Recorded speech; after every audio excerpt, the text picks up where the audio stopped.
Bienvenue dans votre émission En tout cœur, une émission En tout cœur, une émission ouverte à tous. L'émission En tout cœur ici à Paris. Nous recevons pour vous, chers téléspectateurs, le grand bassiste de l'orchestre Bourré Band, de l'artiste Sekouba Bambino Diabaté. Il avait déjà sorti un premier disque en Guinée en 2000. Vous vous rappelez certainement de ce titre. Il y a 13 ans que vous n'avez pas de ses nouvelles. Il est quelque part à Bretigny-sur-Orge, ici en plein banlieue parisienne. L'invité, c'est Bessa Sekou Diabaté. Mais avant de le recevoir tout à l'heure sur ce plateau, je vous invite d'abord à suivre le portrait de notre invité pour avoir déjà une vision claire sur notre invité dans l'émission À tout cœur. À tout à l'heure, chers téléspectateurs.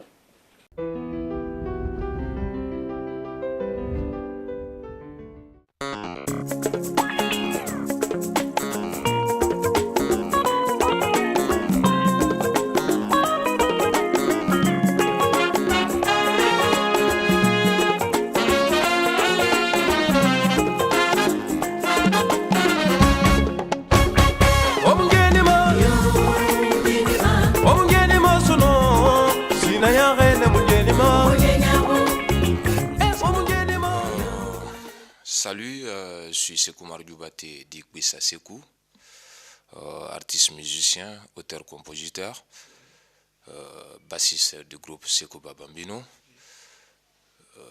fils de El Hadji Sidi Moussa Diabaté, l'un des fondateurs de l'ensemble instrumental de Cancan, et de Bessa Kanté, l'une des chanteuses de ce groupe. Donc issu d'une famille artiste griot. Voilà, la musique c'est ma passion. Il y a 10 ans, je vis en France.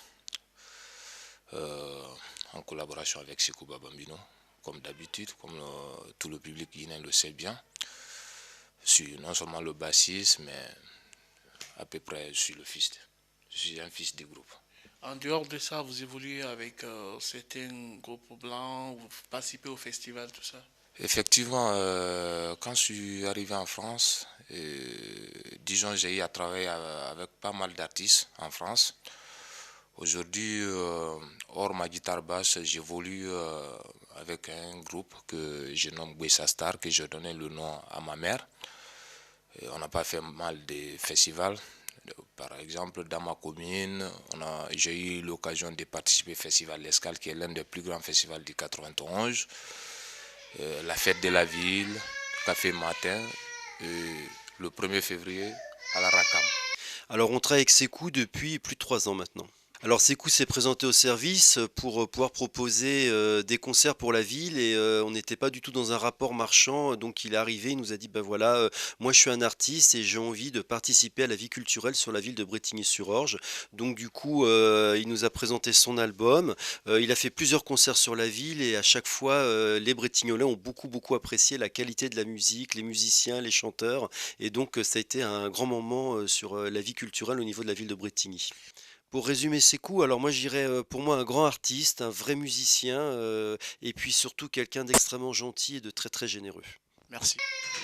Donc ça c'est une très grande opportunité et Bessa Sekou n'a pas dormi depuis 13 ans et puis voilà, celui-là ça tourne bien, ça va.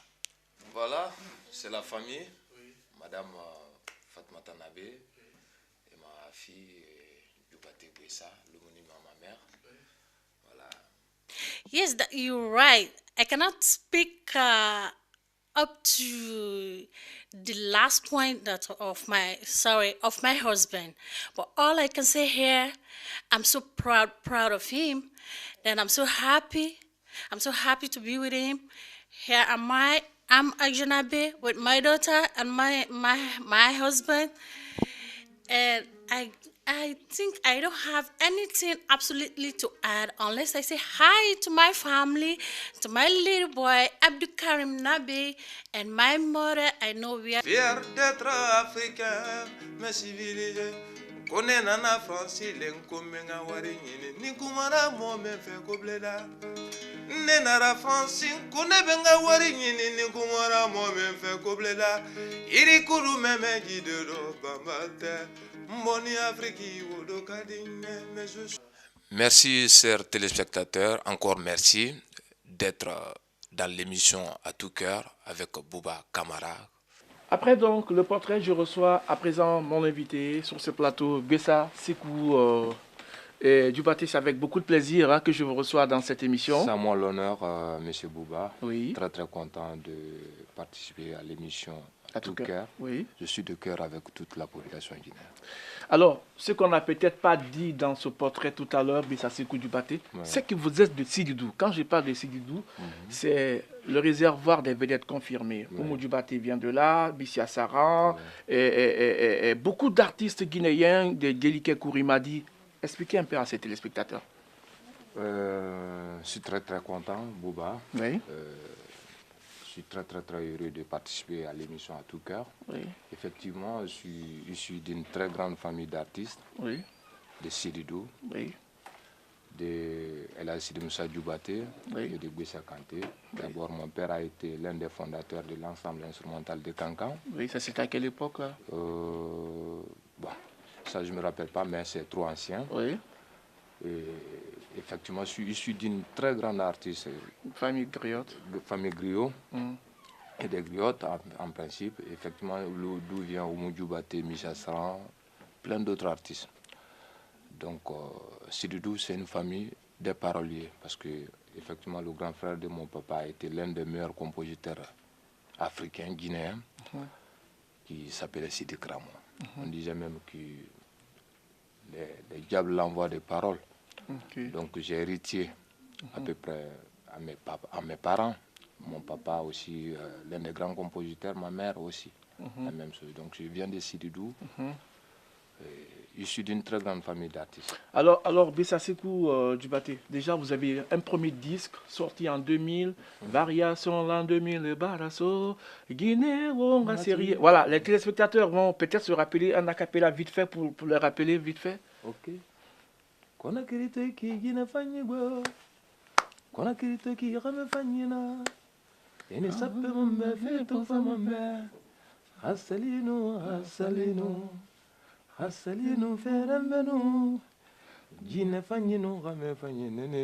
Bon, voilà, c'était juste ça. Alors, juste après ça, en 2000, vous avez quitté la Guinée, vous êtes venu en France. Qu'est-ce qui est arrivé quand vous êtes arrivé ici déjà?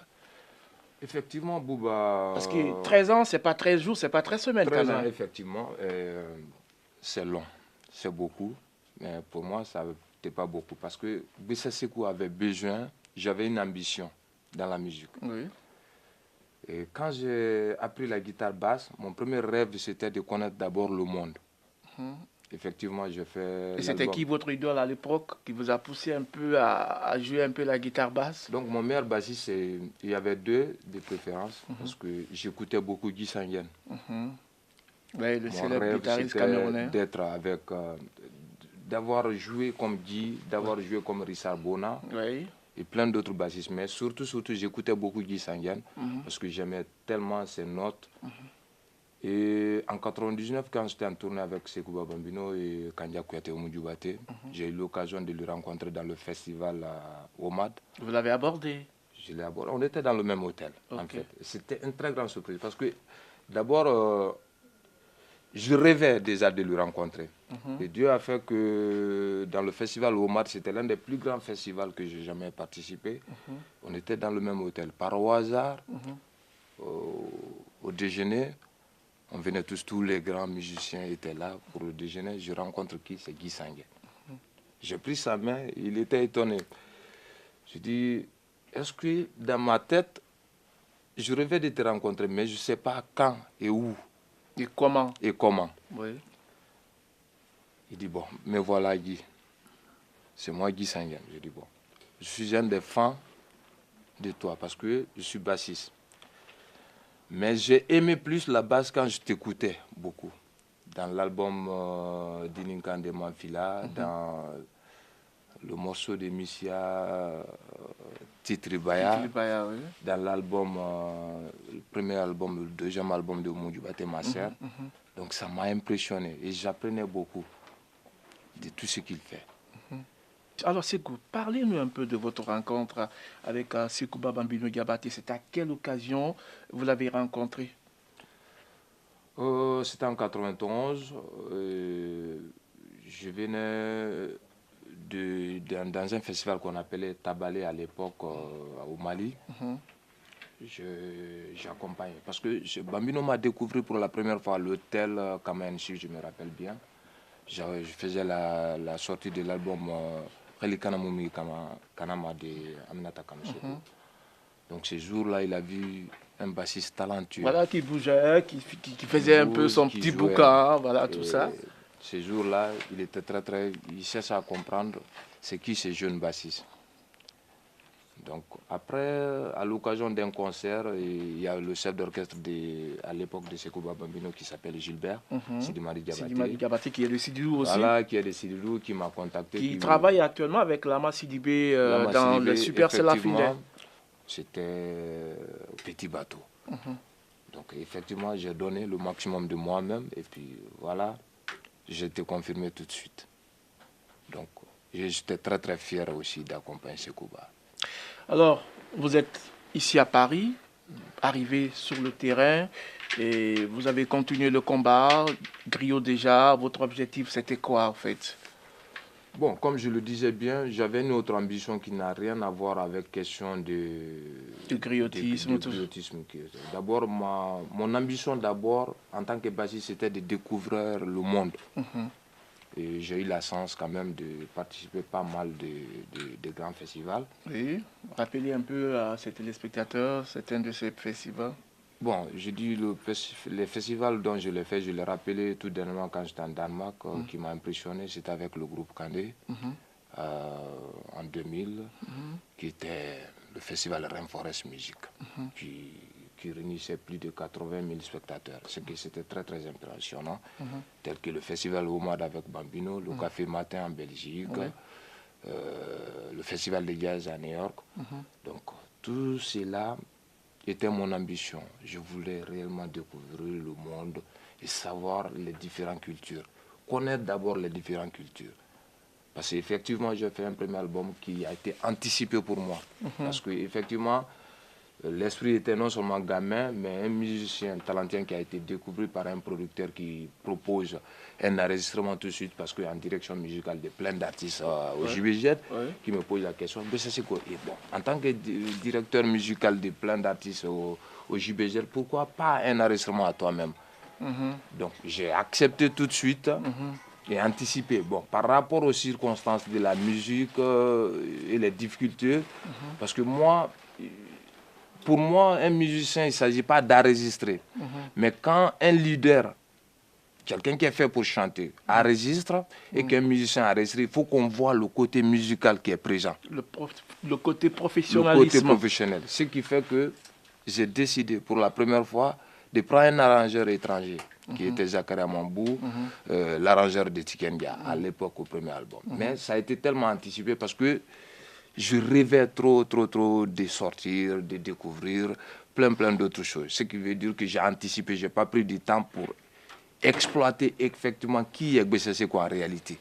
Alors, on a parlé tout à l'heure de ces différents festivals. Parlez-nous un peu de la représentation guinéenne. Est-ce qu'il y a des artistes guinéens déjà qui sont aussi présents dans ces différents festivals? Bon, aujourd'hui, dommage. Quand j'entends des artistes, par exemple, parler aujourd'hui, quand on leur pose les questions, pour dire que on demande... Mais vas-y, hein, n'hésitez pas. En fait, je vais pas... Excuse-moi du terme, je suis très content que cette question vienne. Parce que mon souci aujourd'hui, quand quelqu'un est malade, il a mal à la tête, tu viens voir un médecin, il faut dire quel est ton problème pour qu'un médecin ait la solution. Si on ne parle pas la réalité, à vous les journalistes, bon, je me rappelle, par exemple, Manfla m'a dit que la musique est une voiture. Si la musique était une voiture, par exemple, je dirais le coq sera l'artiste. Le moteur sera les journalistes, l'essentiel, le public. Imaginons que chaque fois qu'on pose la question à un artiste guinéen, comment va la musique guinéenne sur le plan international? Tout le monde dit ça va bien. Ça va mal, ça va pas. Réellement. Comment ça ne va pas? Expliquez un peu. Voilà, je suis musicien, j'ai eu la chance d'accompagner d'autres artistes qui ne sont pas des Guinéens. Dans les grands festivals aujourd'hui, le nombre d'artistes africains que je rencontre par rapport au nombre d'artistes guinéens qui sont sur le podium, sur le plan international des festivals comme Omad par exemple, comme le Rainforest Music par exemple, je voyais des artistes, des grands artistes ivoiriens, des grands artistes maliens, des grands artistes, c'est-à-dire tout, la grande diversité des cultures du monde. Je voyais toutes les populations, des grands artistes africains. Sauf la Guinée. Sauf la Guinée qui n'était pas bien représentée. Hormis quelques... Quelque part, et tout le temps. Si on dit que comment va la musique guinéenne sur le plan international, on est là pour faire plaisir. C'est vrai qu'il faut se faire plaisir, il faut se donner ses valeurs. Ça n'a rien à voir avec le concert Apollo qu'on fait. Non, ça n'a rien à voir. Mais il ne faut pas se limiter. Il faut pas qu'on se limite sur la communauté. La musique est universelle. Bouba est un Guinéen, un journaliste guinéen. Quand il écoute la musique, il a sa part de responsabilité dedans. Tu nous aides en fonction de la réalité de ce qu'on fait. Mais je croyais, moi, Bouba, qu'il y a la crise dans la musique, mais la Guinée en particulier. Chers téléspectateurs, c'est les 5 vérités de Bessa Sekou Dioubaté. Vous êtes dans l'émission À tout cœur. Alors, c'est qu'on va parler de vous. C'est vrai qu'il y a eu un album, vous êtes sur un autre projet d'album. Expliquez un peu à ces téléspectateurs. Bon. Une très grande surprise parce que, effectivement, après 13 ans d'absence, comme je t'avais dit, Bessa Sekou avait besoin d'expérience. Il fallait chercher d'abord qu'est-ce qu'il faut. Et pour ne pas que j'anticipe un autre album que je lève, comme je l'ai fait en première, j'ai souhaité de prendre cette fois-ci des précautions pour que, même si ces 2 personnes arrivent à écouter, ils sauront que c'est un musicien qui a enregistré un album. Je suis en projet, je suis à la fin, je suis en plein mix d'un album intitulé Blédard. Blédard, ça veut dire quoi? Blédard, je viens de l'Afrique, j'ai résumé. Malheureusement, vous n'êtes pas venu avec votre guitare, mais je vais vous demander encore, parce que c'est vrai que les téléspectateurs, ils ont eu la chance de suivre dans votre portrait, vous êtes en train de chanter ce titre. Je suis Blédard. Voilà, vas-y, tu peux chanter? Bon, je parle de mon parcours en Europe. À l'époque, c'était un peu difficile. C'était un peu de la galère, tout ça? C'était un peu de la galère, parce que, effectivement, quand tu quittes d'un pays à un pays, tu reprends tout. Ouais. Effectivement, je reprends tout, mais grâce à Dieu, j'ai bénéficié de l'expérience de Sekou Bambino quand même. C'est vrai, il m'a appris à écouter. Il m'a éduqué. Ouais, musicalement parlant. Musicalement parlant. Premier défaut d'un artiste d'abord, il faut qu'on écoute et accepter des critiques. Donc ce que j'ai accepté, je suis sur un album. Comme arrangé par qui? Par Thierry Vaton, l'arrangeur qui arrange Fodé Barreau. Oui. Je l'ai choisi parce que je lui fais confiance par rapport à des produits que j'ai écoutés. Parce que je ne l'ai pas pris parce qu'en tant qu'arrangeur, je l'ai pris par rapport au travail qu'il a fait. Si j'écoute Somadala de Ibro, j'écoute les différents albums de Fodé Barreau. Tout dernièrement, il travaille pas mal d'artistes sur le plan international. Donc je l'ai choisi. Effectivement, ça m'a coûté. Mais j'ai préféré pour que, étant un musicien, que ce qu'on écoute, que ce soit de la musique, et pas non seulement la musique, mais que ce soit de la musique guinéenne. Malgré que j'ai exploité les différents rythmes quand même, mais j'ai imposé la base de mon structure est basée sur Yankadi cette fois-ci. Pour que le côté musical et le côté du rythme guinéen soient présents. Et vous êtes sur la télé guinéenne. Alors c'est cool. Pour nous quitter rapidement, vous êtes annoncé pour le festival Escale, ça va être en mars, hein, à Bretigny. Je rappelle que vous êtes Bretrignolais.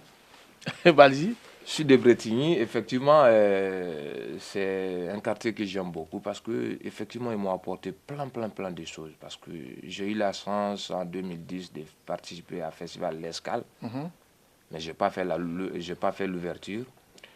Et j'ai fait la fête de la ville, ce qui m'a permis de décrocher pas mal de choses.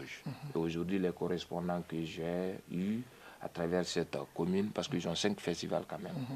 Et les 5 festivals, j'ai eu la chance de participer aux 3. Le 4e, ça vient l'Escale, je fais l'ouverture avec mon groupe Bessa Star. Donc, tu es invité, bien sûr. Avec plaisir. Avec plaisir. Sékou, ça a été vraiment un plaisir pour moi de vous recevoir dans cette émission C'est à à tout moi cœur. l'honneur, c'est à moi Le l'honneur. dernier mot à nos téléspectateurs. Écoute, je vous aime. Je suis dans l'émission à tout cœur.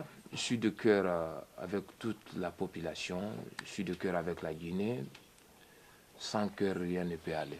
Mais qu'on a des bons cœurs quand même. Et je sais que le Guinéen est fait. Il y a une solidarité. Le Guinéen aime son artiste. Le Guinéen est culturel. Malgré les différents problèmes qu'on a, difficultés qu'on a rencontrées, mais je sais que ça va aller, la Guinée va s'en sortir. Sur le plan musical, sur le plan politique, sur le plan culturel, tout va aller en Guinée. Espérons que ça va aller. On est dans l'émission à tout cœur. Le Guinéen a du bon cœur et ça va aller pour la Guinée. Et ça va aller pour la Guinée. Chers téléspectateurs, c'était un autre invité, Bessa Sékou Dioubate, le célèbre bassiste de l'orchestre Bouré-Band de l'artiste Sékou Bambino Diabaté. Il était notre invité dans votre émission à tout cœur. Au plaisir de vous retrouver la semaine prochaine avec le même sourire. Mais avant de vous quitter, chers téléspectateurs, retenez que l'amour, c'est cette barre de fer qui se forge, mais qui ne se force pas. Ouais. La semaine prochaine. Au revoir. Merci.